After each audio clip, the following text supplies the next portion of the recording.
For the caramel, I'm going to use 1 cup of sugar, 250 milliliter cup. I'll leave it on the stove. I prefer adding the ingredients slowly, bit by bit, until a very liquid caramel is formed. So crack again, keep stirring. Little by little, leave it on medium heat, and it's very important that you don't let the sugar burn so that it doesn't become bitter. So it's reached this point here where it's a very nice and liquid caramel, as you saw. I'm going to add here now, very liquid.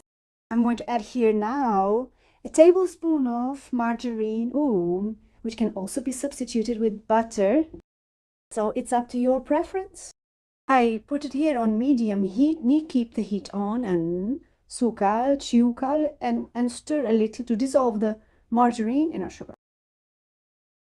I mix a little. This recipe is ideal for a cake topping or as a topping for any dessert you might be making.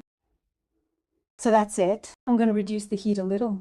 Next, I will be adding the final ingredient. It is, of course, a carton of heavy cream. I'm going to use homemade heavy cream that I made myself at home, and I've already shown how to make it on this channel. If you want to learn how I'll leave the link below in the description of this video. If you prefer, though, you can definitely use the heavy cream you get from the supermarket. That's completely acceptable.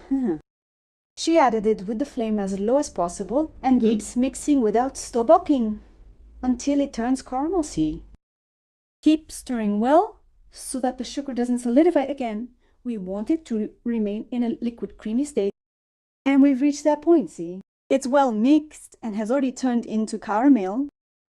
I'm gonna turn off the heat now, because it's ready. Here's my caramel for you to see the texture. I am going to transfer it here into a small container with a sieve because this sieve will help to trap any small pieces of sugar that might be left over, any sugar granules, any lumps of the homemade cream that may also have been left over, to ensure that our caramel turns out really smooth and creamy. So just pass it through here. Oh, and if you prefer to use a vinegar, you can cover it with plastic wrap afterwards. Okay. So let it cool so it doesn't form a film on top. And I like to use it in my desserts while it's still warm.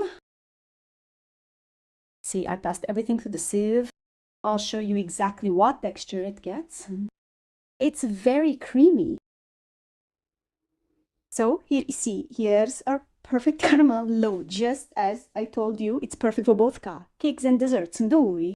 Then I utilized this caramel here to frost this delicious peanut cake that I just baked. I covered it like this while it was still warm, as I told you. And I put it on top of the cake because I think this caramel topping is super delicious and goes really well with peanuts. I garnished it with peanuts and it became a super tasty and perfect cake. If you like this recipe and made it this far, don't forget to leave your like. See you in the next video.